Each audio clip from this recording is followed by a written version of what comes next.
कृष्ण की जादुई मूर्ति। मुरली एक मूर्तिकार था जो गोकुल गांव में अपने पत्नी कंचन और दो बच्चे 5 साल की राधिका और 6 माह के केशव संग रहा करता था। मुरली कृष्ण जी की मूर्ति बनाकर बाजार में बेचा करता था। उसी कमाई पर उनकी रोजमर्रा की जरूरत आश्रित थी। एक सांझ मुरली थका मांदा घर लौट कर आता है। अरे कंचन, जरा एक गिलास पानी तो लाना। कंचन मुरली का उतरा हुआ चेहरा देखकर कहती है। अजी क्या हुआ? आपका चेहरा इतना मुरझाया हुआ क्यों है? अरे क्या बताऊं, बाजार में मूर्तियों की संख्या बढ़ती ही चली जा रही है। जी तोड़ मेहनत करने के बावजूद भी कोई विशेष कमाई हाथ नहीं लगती। कितने सपने सजोए थे कि अपने दोनों बच्चों को उज्जवल भविष्य देंगे।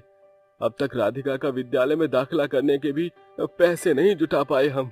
अजी धीरज रखिए, देखना कान्हा जी की कृपा से सब कुछ संभल जाएगा।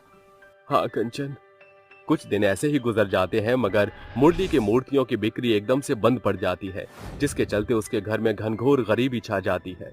आधी रात केशव को रोता देख कंचन कहती है। चुप हो जा मेरा राजा बेटा केशव, ऐसे नहीं करते बेटा। अरे केशव, इतना क्यों रो रहा है? अजी भूख से बिलख रहा है। हाँ, पिछले 2 रोज से तुम्हारे पेट में अन्न का एक दाना नहीं पड़ा तो भला केशव को दूध कहाँ से मिलेगा? जाने कृष्ण कन्हैया और कितने कहर ढाएंगे अपने भक्तजनों पर। हर एक दिन मुरली अपनी मूर्ति को बेचने की खातिर हाथ पांव मारता है मगर हर एक सांझ वो छूछे हाथ घर लौटकर चला आता है। देखते ही देखते 5 दिन बीत जाते हैं।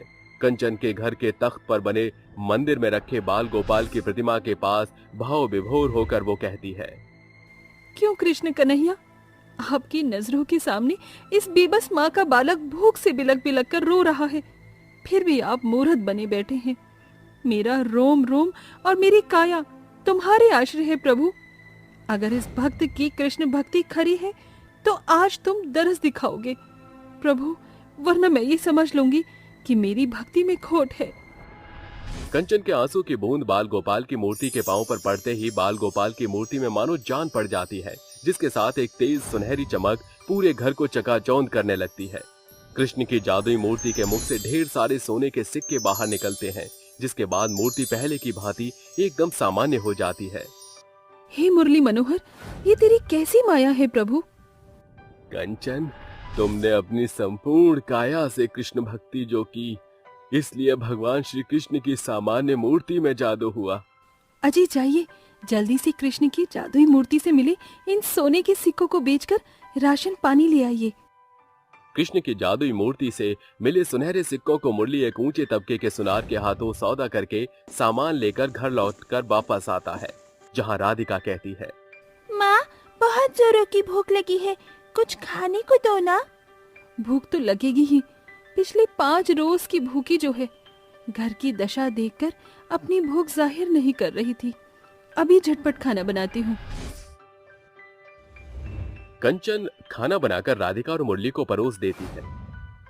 अजी सूरज ढल गया, सुन नहीं रहे बाल गोपाल की आरती की गूंज पूरे गोकुल गांव में गूंज रही है। आप शुरू कीजिए, मैं जरा आरती करके आती हूँ। कंचन कृष्ण जी के बाल गोपाल स्वरूप की आरती करके उन्हें शुक्रिया अदा करती है। शुक्रिया कान्हा, आपकी मूर्ति में जादू ना होता तो आज भी मेरे घर का चूल्हा उदास ही पड़ा होता। इसके बाद सभी साथ मिलकर खाना खाते हैं। तभी गिरिजा उनके किवाड़ पर दस्तक देता है। जय श्री कृष्ण मुरली भाई। अरे गिरिजा, तुम अभी तरह हो, कहो कैसे आना हुआ? बस तुम्हें याद दिलाने आया था कि कल जन्माष्टमी है। जैसा कि कृष्ण की जन्मोत्सव के जश्न की जिम्मेदारी हर एक वर्ष सभी पर पड़ती है, तो इस वर्ष जन्माष्टमी के जश्न की बारी तुम्हारे ओर से करने की है। ये सुनकर मुरली के माथे पर शिकन पड़ जाती है, मगर कंचन बात संभालते हुए कहती है। हाँ हाँ गिरजा भाई, तुम फिक्र मत करो, सारा इंतजाम हो जाएगा। गिरजा के जाने के बाद मुरली कहता है। अरे कंचन, तुमने जन्माष्टमी के जश्न की खातिर हामी कैसे भर दी, जबकि तुम हमारी दुर्दशा से बखूबी वाकिफ हो। बिना पैसों के कैसे मनाएंगे हम कृष्ण जन्मोत्सव? कृष्ण पर भरोसा रखिए, देखना कृष्ण कन्हैया की कृपा से कल जन्माष्टमी का सारा काम बन जाएगा। अगली सुबह पूरे गोकुल गांव में जन्माष्टमी की धूम मची होती है। कोई जोरों शोरों से घर की सफाई कर रहा था तो वहीं गांव के कृष्ण मंदिर में साज सज्जा चल रही थी। मुरली उदास मन में चौबारे पे खड़ा सारा वृतांत देख कहता है, अरे सभी के घरों में जन्माष्टमी के जश्न की साज सज्जा हो चुकी है, एक हमारा ही घर सबसे फीका दिख रहा है। जाने आज सांझ को पूरे गांव को दावत कैसे देंगे। अरे जानते नहीं बाल गोपाल कितने छलिया है। देखना सांझ की जन्माष्टमी का सारा जुगाड़ भी हो जाएगा और हमें पता तक न चलेगा। दोनों दंपत्ति भूखे प्यासे कृष्ण भक्त में लीन हो जाते हैं। कुछ पल बाद पूरे गोकुल गांव में सांझ की बेला छा जाती है। कंचन बाल गोपाल की पूजा करके कहती है, कृष्ण कन्हैया, जानती हूँ आपने जो इस भक्त को बदहाली बख्श दी है, उसकी विवशता से सामान्य तौर से आपकी पूजा कर रही हूँ। अगर मेरे पास जरा भी धन होता तो आज जन्माष्टमी की बेला ही निराली होती। कंचन के बोल बच्चन रुकते ही कृष्ण जी की मूर्ति में एक बार फिर तेजोमय प्रकाश चमकने के साथ उनके मुंह से इस बार सैकड़ों सोने के सिक्के निकलते हैं।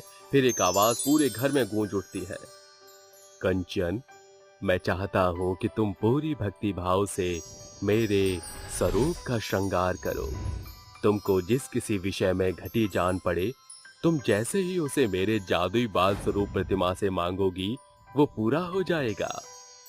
धन्य हो भगवान, आपके स्वर्णिम सलोने रूप की दरस की बड़ी चाह थी, पर आपके मंत्र मुग्ध बोल भी मेरे खातिर बहुत हैं।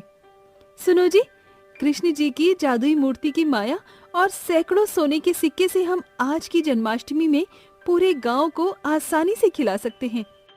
अरे मगर कंचन, हमारे पास ज्यादा समय नहीं। अब इतनी सांझ को कौन सा हलवाई 1000 जनों की खातिर खाना बनाने का जिम्मा लेगा। सभी किसी भी क्षण आते ही होंगे। दोनों दंपत्ति साथ मिलकर भगवान श्री कृष्ण की मूर्ति के सामने माथा रखकर कहते हैं, हमारी मदद करो बाल गोपाल। आपके जन्म अवसर के जश्न का आयोजन हमारे जिम्मे है, मगर हमारे पास उतना वक्त नहीं है प्रभु। कृष्ण कन्हैया, उस रोज जब आपके सखा सुदामा घोर दुर्दशा में आपके पास आए थे तो आपने उन्हें गरीबी की धाक से उठकर महल का राजा बनाया।